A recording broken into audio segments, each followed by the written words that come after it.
Buenas tardes a todos. Buenas tardes, buenas tardes.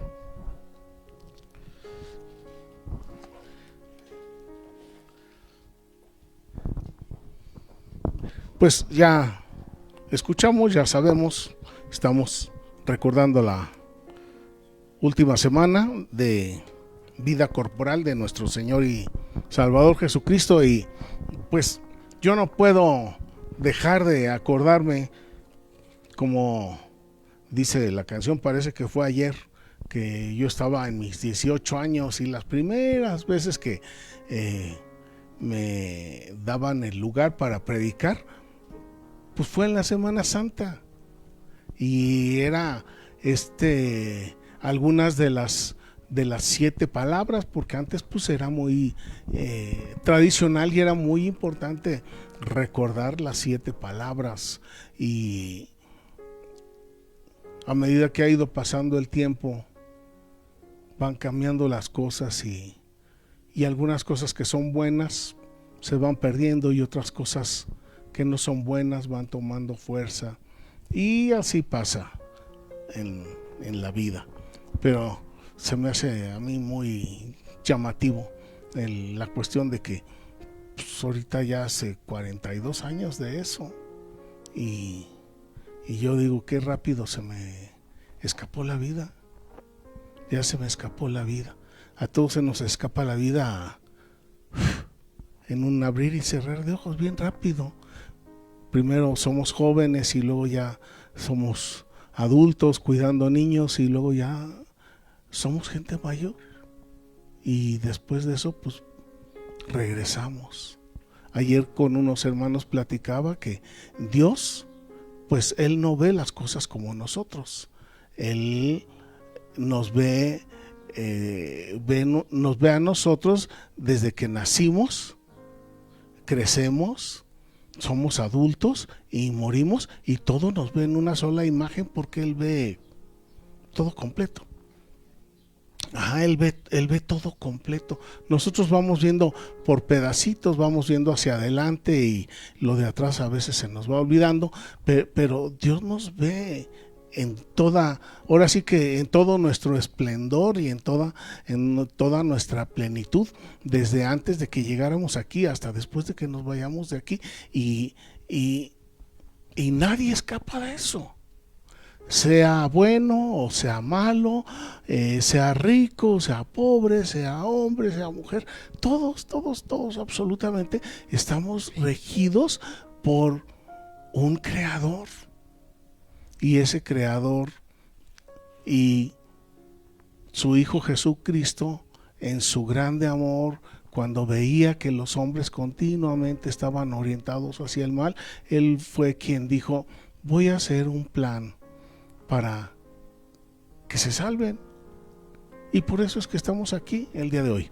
Pero antes de entrar en el mensaje, quisiera invitarlos a que revisemos dos citas que están relacionadas con lo que vamos a ver el día de hoy, pero digamos que son como dos pepitas de oro, como dos joyas que me gustaría que viéramos. Están en el libro de Deuteronomio, por si quieren irlo buscando.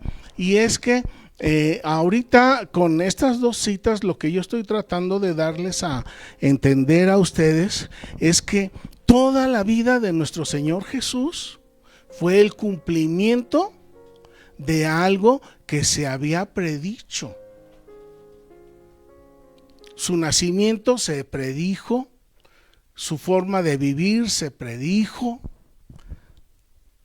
También fue predicho que Él iba a devolver el amor y la armonía a la familia, y que Él iba a morir por nuestros pecados. Absolutamente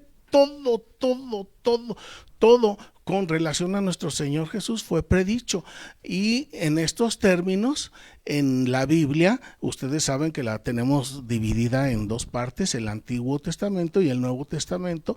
Y en el Antiguo Testamento tenemos la historia de el pueblo de Israel, y en el Nuevo Testamento tenemos la historia de la Iglesia de Cristo. Pero En el Antiguo Testamento nosotros encontramos todas las explicaciones del porqué de lo que sucedió en el Nuevo Testamento. Y es exactamente eso lo que quiero transmitirles en este día. Vamos a ver dos versículos. Uno habla, vamos a verlo, es Deuteronomio capítulo 24 y es el verso 7. Todavía no estamos en la predicación, nada más estoy tratando de antojarlos para que lean el Antiguo Testamento, estoy tratando de antojarlos para que lean Deuteronomio. Entonces, Deuteronomio 24, 7. ¿Lo quieres leer, Nef? 24, 7. Uh-huh. Cuando fuera hallado alguno que hubiere dejado a uno de sus hermanos, los hijos de Israel, y le hubiere esclavizado o le hubiere vendido, morirá el tal ladrón y quitarás el mal de en medio de ti. ¿Se les hace conocido esto? ¿Sí? ¿Les hace pensar en algo? ¿En qué? ¿En quién? ¿En quién les hace pensar esto?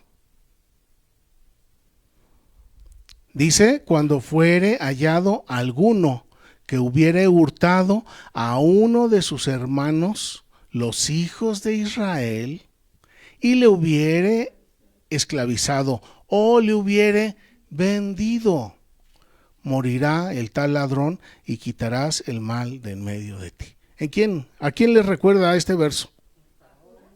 ¿Mande? ¿A Faraón? Es Judas. Es Judas, directito. Es Judas.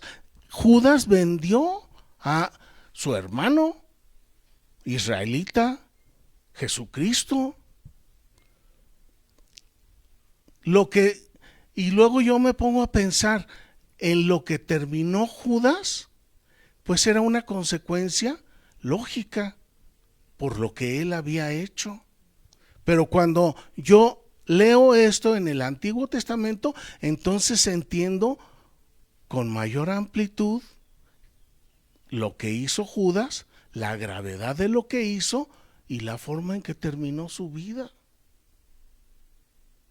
También hay ciertas similitudes con el faraón, pero sí, efectivamente, esto nos lleva directo a Judas. Miren, otro verso, por favor.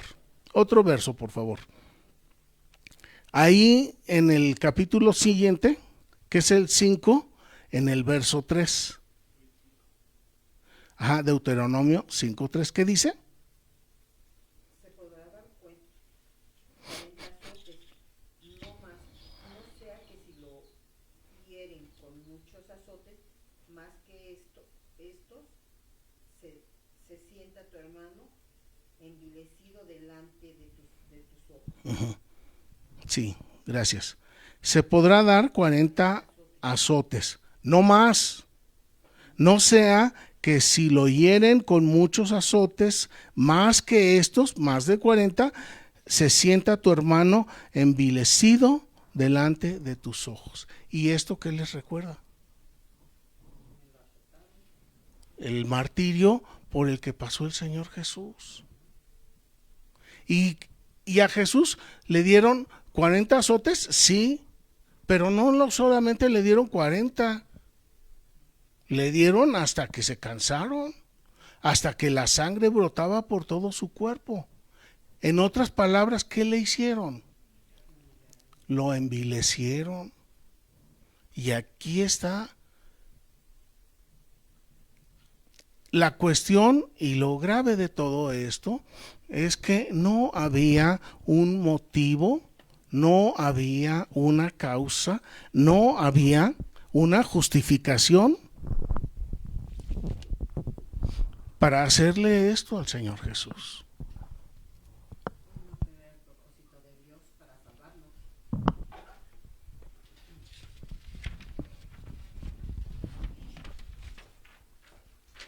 Él pudo haberse defendido, ¿verdad?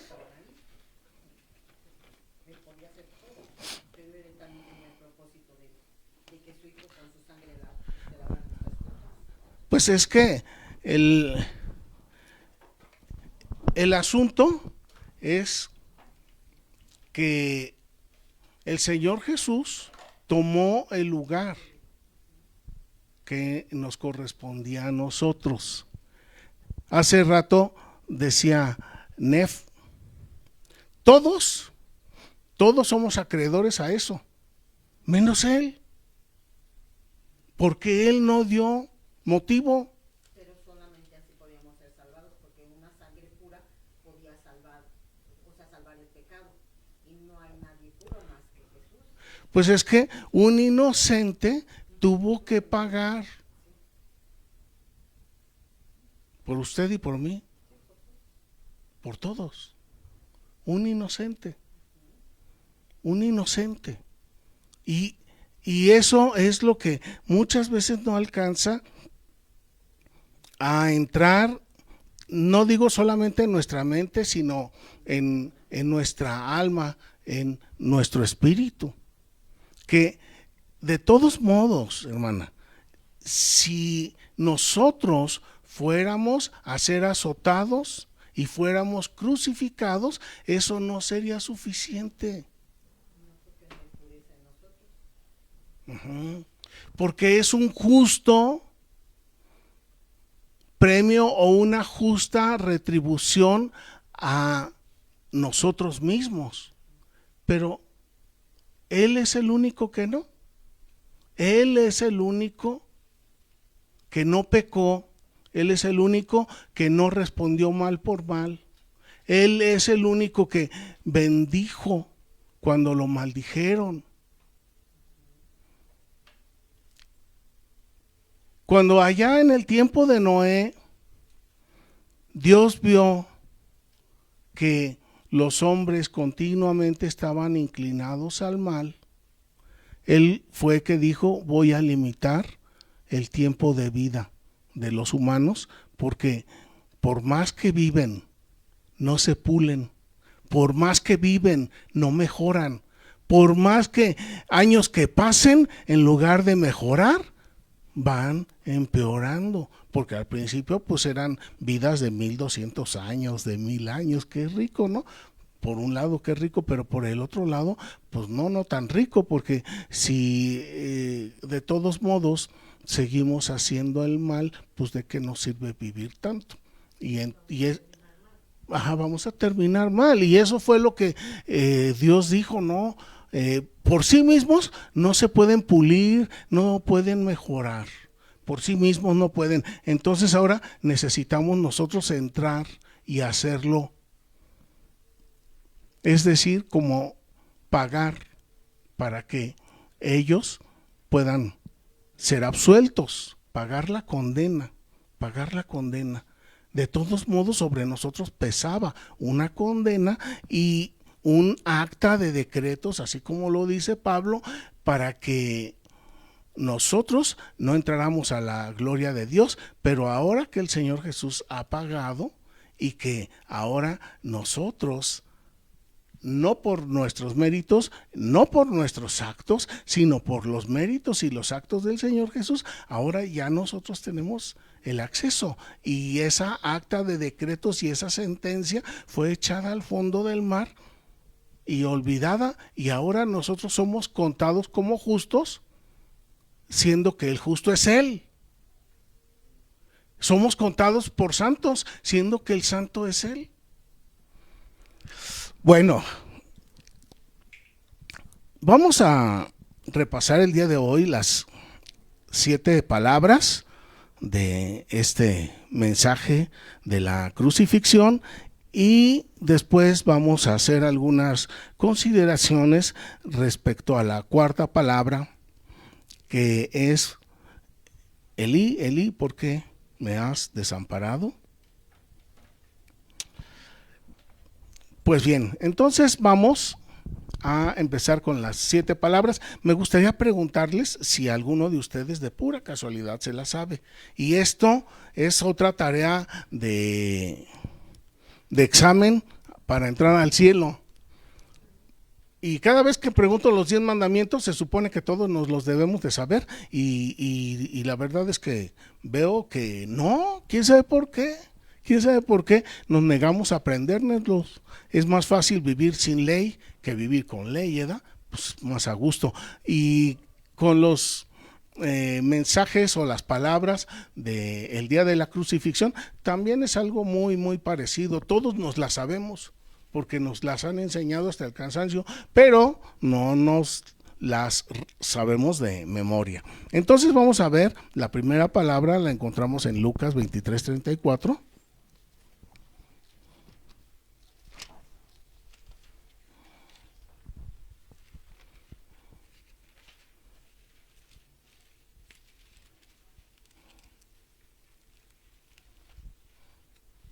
Lucas 23:34.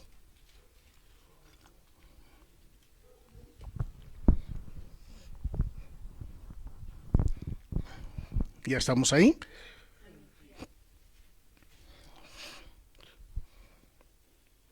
Llevaban también con él a otros dos, verso 32, que eran malhechores para ser muertos, y cuando llegaron al lugar llamado de la calavera, le crucificaron ahí, y a los malhechores, uno a la derecha y otro a la izquierda. Y Jesús decía: Padre, perdónalos, porque no saben lo que hacen. Y repartieron entre sí sus vestidos, echando suertes. Padre, perdónalos. Esa es la primera palabra. Y la primera palabra no solamente es una intercesión de nuestro Señor Jesucristo, que es la única intercesión que se vale para nosotros, la intercesión de nuestro Señor Jesucristo ante el Padre. Pero no solamente el Señor Jesús está diciendo: papá, por favor, perdónalos por lo que me están haciendo, sino que también está diciendo: yo los he perdonado. Me ofendieron, me escupieron, me pusieron la corona y de pilón me clavaron aquí, y sin tener ninguna causa, ningún motivo, ninguna razón, ninguna justificación, y ahora yo los perdono, pero también te pido que tú los perdones, porque la justicia es ejecutada por parte del juez justo. Y en este momento encontramos al Señor Jesús como la oveja que está siendo sacrificada en lugar de nosotros. Entonces nosotros pues ya nomás nos quedamos viendo, recibiendo y agradeciendo, en el caso de que seamos agradecidos. La segunda palabra, ¿se acuerdan? Hoy estarás conmigo en el paraíso, y también está ahí en el mismo capítulo 23, en el verso 43. Voy a leer de el verso 42. Y dijo a Jesús: acuérdate de mí cuando vengas en tu reino. Entonces Jesús le dijo: de cierto, te digo que hoy estarás conmigo en el paraíso. Y por ahí hay algunas otras traducciones de la Biblia mal hechas, en donde dice: de cierto, te digo, hoy, algún día estarás conmigo en el paraíso.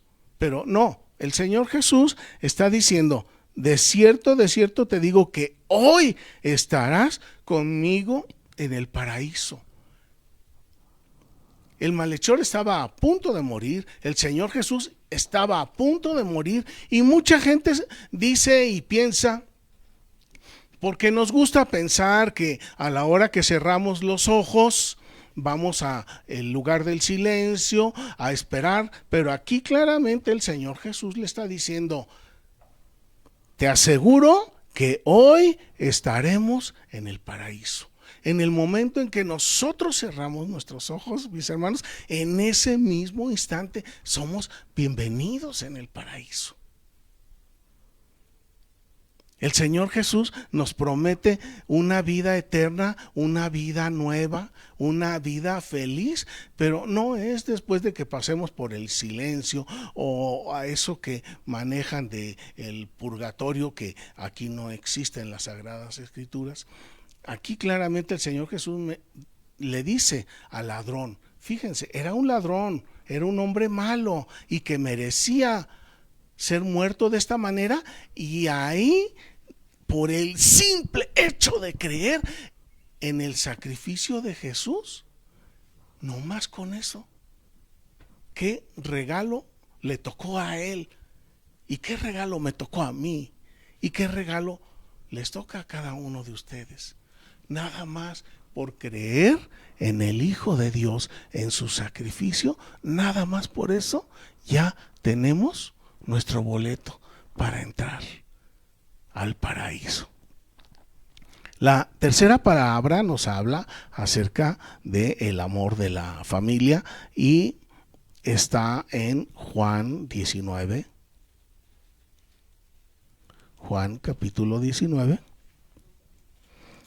Todos nos sabemos estas palabras, todos nos sabemos estas escenas, estos eventos, pero bueno sería que los tuviéramos en la mente y que los tuviéramos frescos y que estas escenas de la vida de nuestro Señor Jesucristo guíen nuestra forma de ser y de vivir. Porque luego decimos, el perdón, pues sí está bien el perdón, pues que lo ejerza el Señor Jesús, pero yo no. Y yo prefiero mantenerme en mis situaciones personales en lugar de perdonar. Pero el Señor perdonó. Y el Señor nos da la promesa de la salvación, y aquí ahorita vamos a ver en este caso cómo Él se preocupó de su madre, de María, y todos sabemos esto muy bien. Juan 19 por el verso 26. Sí, vamos hacia el verso 26. Verso 25. Estaban junto a la cruz de Jesús su madre, es decir, María, y la hermana de su madre, María, mujer de Cleofas, y María Magdalena, la hermana de Lázaro. 26. Cuando vio Jesús a su madre y al discípulo a quien él amaba, que era Juan, y que no lo describe porque él mismo está escribiendo el evangelio, entonces pues no se quería echar porras él mismo. Entonces dice, cuando vio Jesús a su mamá y al discípulo a quien él amaba, es decir, a Juan, que estaba presente, dijo a su mamá, mamá, he ahí tu hijo. Después dijo a Juan, el discípulo, he ahí tu mamá. Y desde aquella hora el discípulo recibió a María en su casa como si fuera su mamá. Y esto a mí me hace recordar que la familia fue algo que nació del corazón de Dios. El papá, la mamá, los hijos. Esto es algo que salió del corazón de Dios, es algo que Dios determinó. Y ahora las corrientes ideológicas están tratando de terminar con esto. Pero la familia diseñada por nuestro Dios, por nuestros salvadores, papá, mamá y los hijos. Y así es como lo quiere el Señor, y así es como lo quiere Dios. Y el vivir de esta manera es una muestra de amor, de afecto para nuestra familia, pero también es una muestra de obediencia, de docilidad hacia nuestro Salvador Jesucristo. Cuarta palabra: el desamparo. Y al final vamos a volver a tomar esta palabra, la cuarta, que es ¿por qué me has desamparado?, que está en Mateo 27:46. Si quieren acompañarme, por favor, Mateo 27. A mí me llama mucho la atención todas las palabras tienen su poder y tienen su forma de guiarnos y de transformarnos, pero esta palabra en particular a mí se me hace muy, muy, muy especial, porque el Señor Jesús, estando clavado en la cruz, fue abandonado por el Padre. y verdaderamente que sí fue abandonado por el Padre. Mateo 27. Ajá. Verdaderamente que el Señor Jesús fue abandonado por el Padre mientras estuvo en la cruz. Porque ¿qué papá permitiría que a su hijo lo maltraten? Yo no. ¿Usted sí? Tampoco, nunca, jamás, ni de chiste, ni de broma. No me lo malmires porque te vas a encontrar conmigo y vas a ver de lo que soy capaz. ¿A poco no?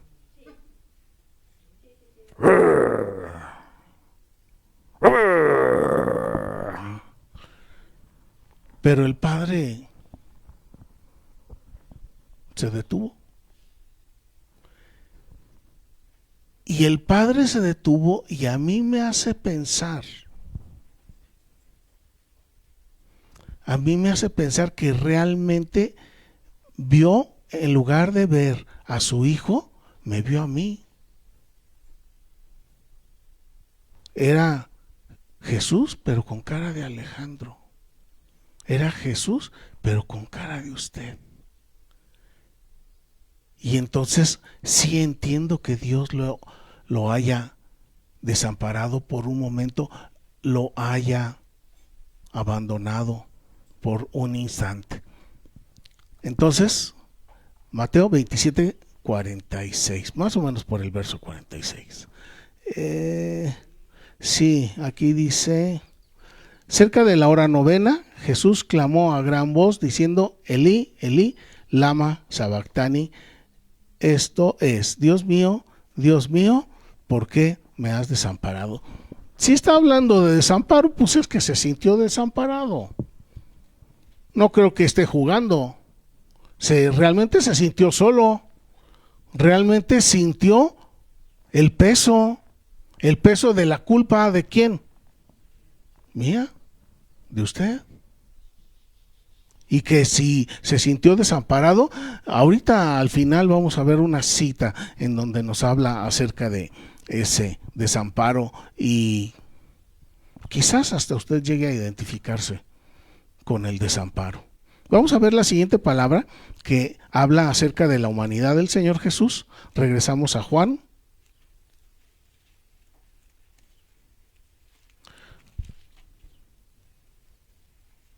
Juan 19.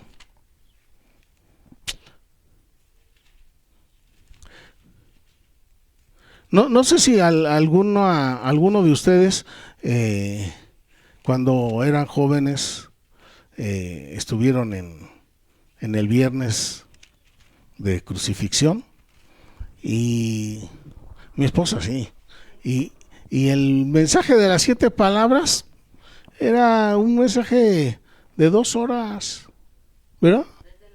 Ajá, era a las 3 de la tarde, ajá, en el rayo del sol, sin comer, sin Coca-Colas, pero el mensaje era de 2 horas. Y en 2 horas uno trataba de entender, de comprender, de tomar conciencia de todo lo sucedido, y lamentablemente regreso yo a la primera palabra donde dice: perdónalos porque no saben lo que hacen. ¿Y ustedes creen que no sabían que estaban matando a un inocente? Yo digo que sí sabían, porque no lo habían incriminado de nada, pero ya lo habían crucificado. Y dice el Señor Jesús: perdónalos porque no saben. Y ya le quiero decir: Señor Jesús, te estás equivocando. Pues claro que sí sabían. Y sí sabían. Y el Señor Jesús sabía que sabían. Pero ¿qué creen que estaba pasando con su conciencia? Su conciencia estaba nublada. Y luego digo: ¿y a nosotros se nos nubla la razón? ¿Se nos nubla la conciencia? Muchas veces he pensado en eso. Y creo que sí se me nubla la conciencia y se me nubla la razón. De manera que entonces hacemos las cosas sin pensar, sin meditar. Hay veces, no sé si les ha pasado a ustedes, que después de que se me salió la palabra y no muy buena, entonces digo, chin, no debí de haber dicho esto, pero ya lo hice. No debí de haber hecho esto.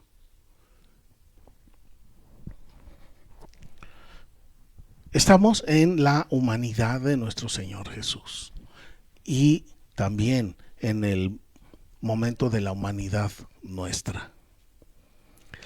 Juan 19, 28. Juan 19, 28.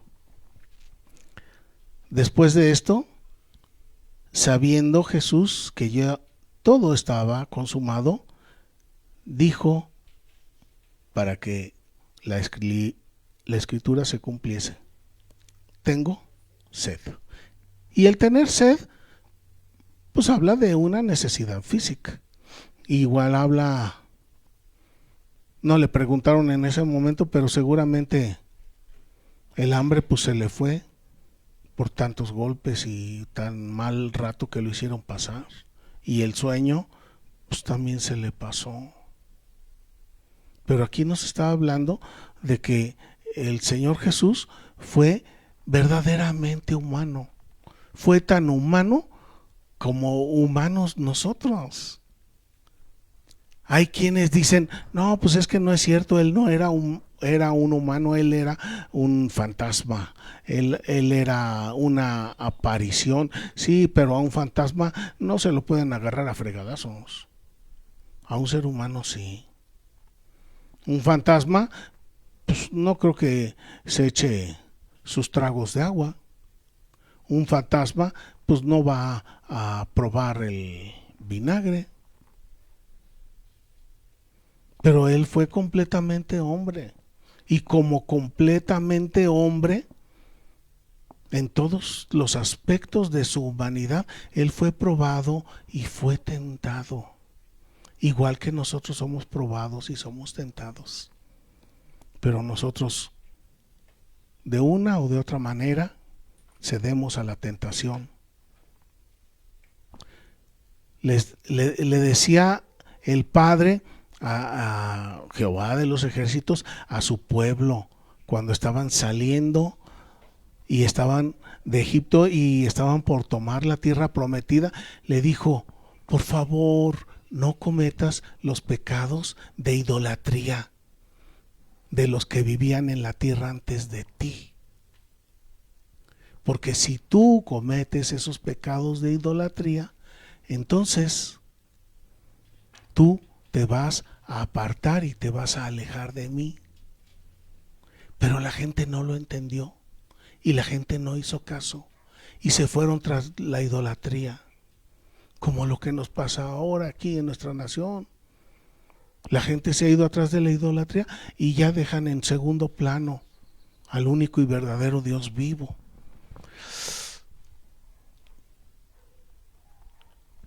(19:28) El Señor dijo, para que se cumpliese la escritura, tengo sed. Y estaba ahí una vasija llena de vinagre. Entonces la empaparon en vinagre en una esponja y la pusieron sobre un palito, así como un cotonete, y se la acercaron a la boca. Después el Señor probó el vinagre y dijo, consumado es, que es la sexta palabra. Y habiendo inclinado la cabeza, entregó el espíritu. Murió por mí, murió por ti, y en lo que fue la mayor derrota, se convirtió en nuestra mayor victoria. Y nada más para redondear un poco el momento de su muerte, miren en Lucas 23:46. Lucas 23:46, que es la séptima palabra. En tus manos encomiendo mi espíritu. Dice 23:44. Cuando era como la hora sexta, hubo tinieblas sobre toda la tierra hasta la hora novena. Verso 45, 23-45 de Lucas, y el sol se oscureció y el velo del templo se rasgó por la mitad. Es decir, que en ese instante, con la muerte del único inocente que ha habido sobre la humanidad, se terminó el tiempo de los sacrificios. Él fue el sacrificio perfecto y el único sacrificio, y entonces compró nuestra libertad y la posibilidad de que nosotros vayamos a vivir con Él. Verso 45, el sol se oscureció y el velo del templo se rasgó a la mitad. Entonces Jesús, clamando a gran voz, dijo: Padre, en tus manos encomiendo mi espíritu. Y habiendo dicho esto, expiró. Dejó de respirar. Falleció.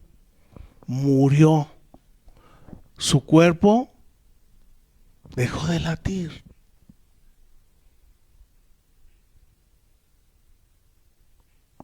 Si verdaderamente nosotros creemos en el Señor Jesús y creemos que su muerte expiatoria es para nosotros, entonces nosotros en la mente, en el corazón, tenemos que tener también ese instante en que el Señor Jesús murió.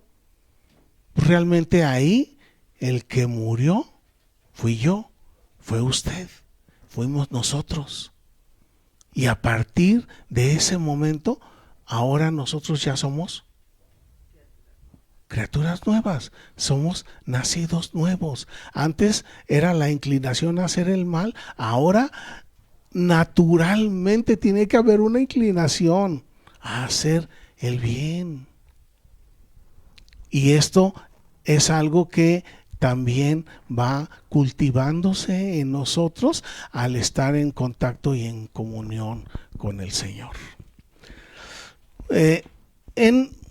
Vamos a Mateo 27, por favor. Consecuencias, grandes consecuencias de la muerte del Señor Jesús. Mateo 27.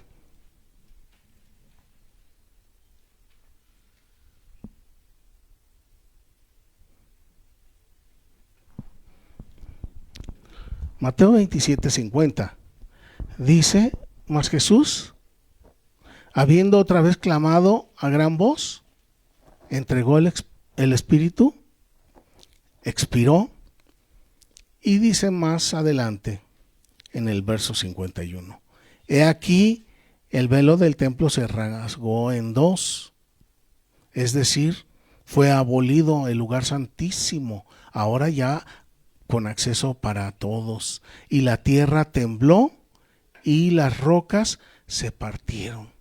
¿Quién es ese que murió que hasta hace que tiemble la tierra? ¿Quién es ese que murió que hasta hace que las piedras se partan? Las rocas se partieron. Se abrieron los sepulcros y los cuerpos de muchos santos que habían muerto previamente se levantaron.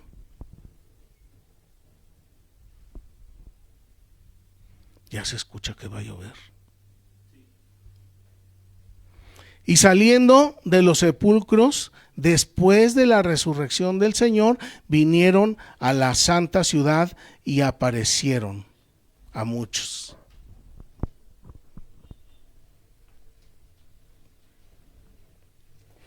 Ya quiere llover. Verso 54. El centurión y los que estaban con él guardando a Jesús, visto el terremoto y las cosas que habían sido hechas, temieron en gran manera y dijeron: verdaderamente este era Hijo de Dios. Estaban ahí muchas mujeres mirando de lejos, las cuales habían seguido a Jesús desde Galilea, sirviéndole, entre las cuales estaban María Magdalena, María la madre de Jacobo y de José y la madre de los hijos de Zebedeo. Aquí a mí lo que me llama la atención es que el centurión, pues él estaba haciendo su chamba, crucificando. Para eso le pagaban.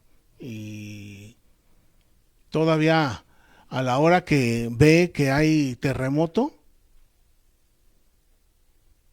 ahí ya reconoce. El incrédulo que empieza a creer. Dice, ah, caray. Dice, este no maldijo. Este no echó bronca, este se aguantó. ¿Por qué se aguantó? Pues porque tenía un fin superior, que era alcanzarlo a usted y a mí. Pero a la hora que él ve todo lo que sucede, cómo se oscureció el sol, cómo tembló la tierra, este hombre creyó. ¿Usted cree que él alcanzó salvación? Sí, creyó en el Hijo de Dios. Era un hombre malo, igual que los ladrones, igual que yo, igual que usted quizás. Pero aún así,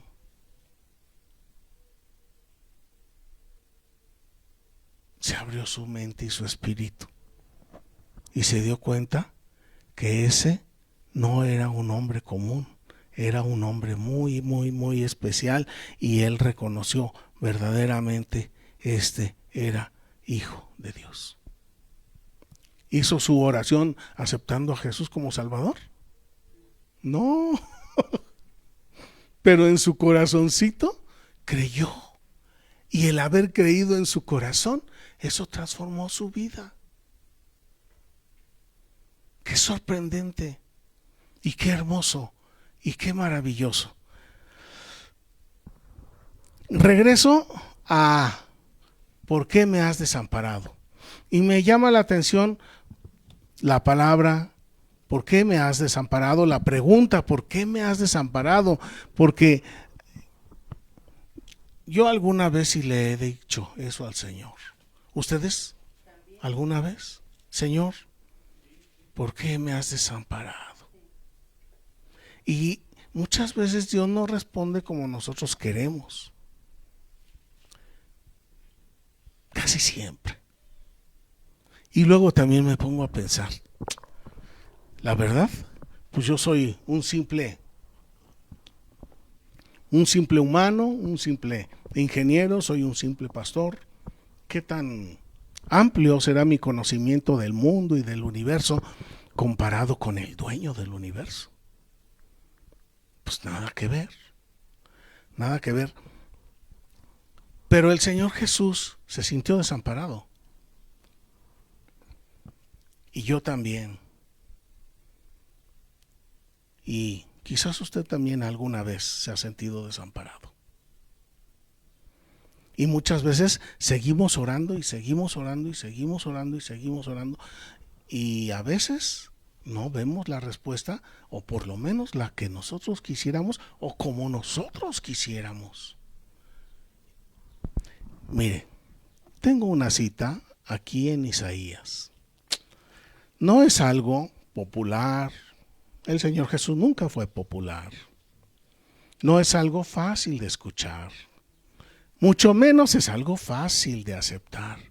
Pero esto claramente me da una explicación de por qué el Señor Jesús se sintió desamparado. Y esto me da también una explicación de por qué muchas veces nosotros nos sentimos abandonados de Dios. Isaías capítulo 1, en el verso 15.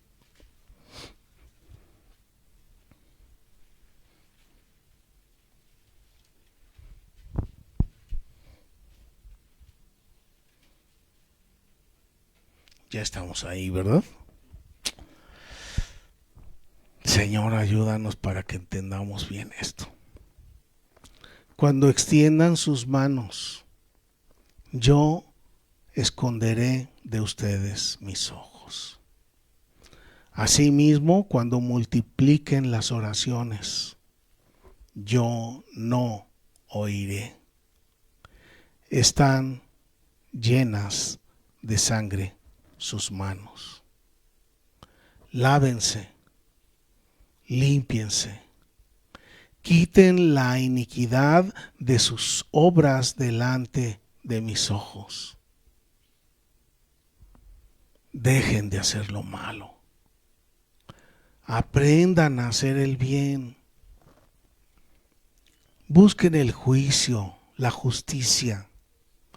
Restituyan al agraviado. Hagan justicia al huérfano.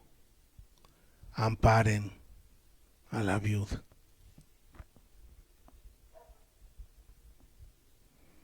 Vuelvo a leerlo. Cuando extiendan sus manos, yo esconderé de ustedes mis ojos. Asimismo, cuando multipliquen las oraciones, yo no oiré. Llenas están de sangre sus manos.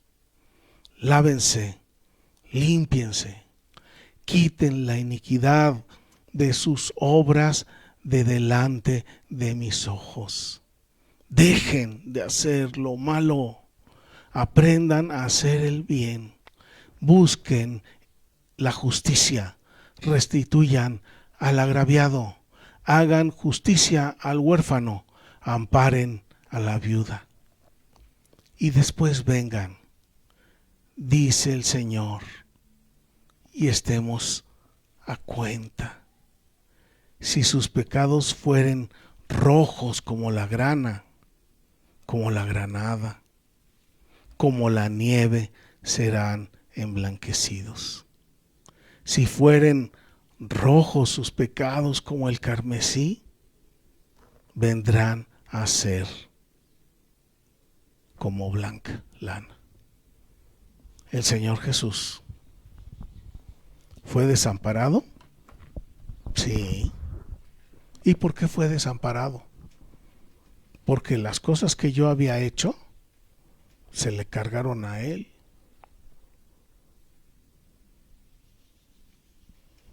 Y en algunas ocasiones, cuando yo he estado en oración, he escuchado estas palabras. Porque nosotros queremos que Dios nos dé. Nosotros queremos que Dios nos atienda. Por decirlo de alguna manera, a veces queremos que Dios nos obedezca. Pero Él es soberano. Y claro que Él quiere ayudarnos, claro que Él quiere estar con nosotros, claro que Él quiere darnos. Por eso es papá. El dar, el bendecirnos, el ayudarnos, son características inherentes de Él. Pero lo hemos repetido muchas veces. Papá no va a atender igual al hijo desobediente que al hijo que obedece. Y si ya participamos nosotros en la cruz de nuestro Señor Jesús, entonces sentimos ese dolor, pero también sentimos esa alegría. Si alguna vez oras y le dices al Señor, ¿por qué no me contestas? ¿Por qué no me haces caso? Piense en estas palabras de Isaías. Vamos a orar. Señor, el día de hoy estamos recordando tu crucifixión, que de alguna manera también fue nuestra crucifixión antes de que naciéramos.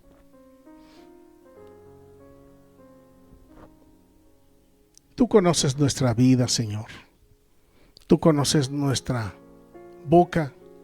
Tú conoces nuestros pensamientos y nuestras manos. Tú conoces nuestro proceder.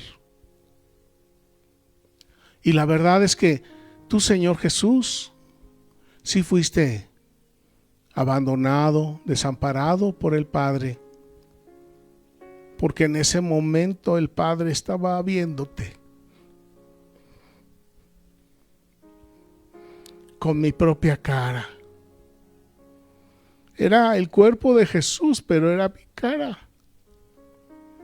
Era el cuerpo de Jesús, pero la cara de cada uno de los que estamos aquí. Gracias, Señor, porque te pusiste en nuestro lugar. Y gracias porque mientras te pusiste en nuestro lugar, en nosotros pusiste tu cara. Y ahora el Padre, a cada uno de nosotros que hemos creído en ti,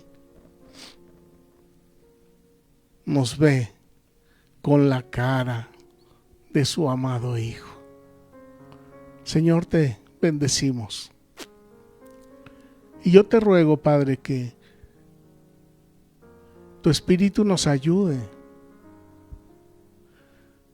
para que nuestra forma de ser, de comportarnos, de actuar,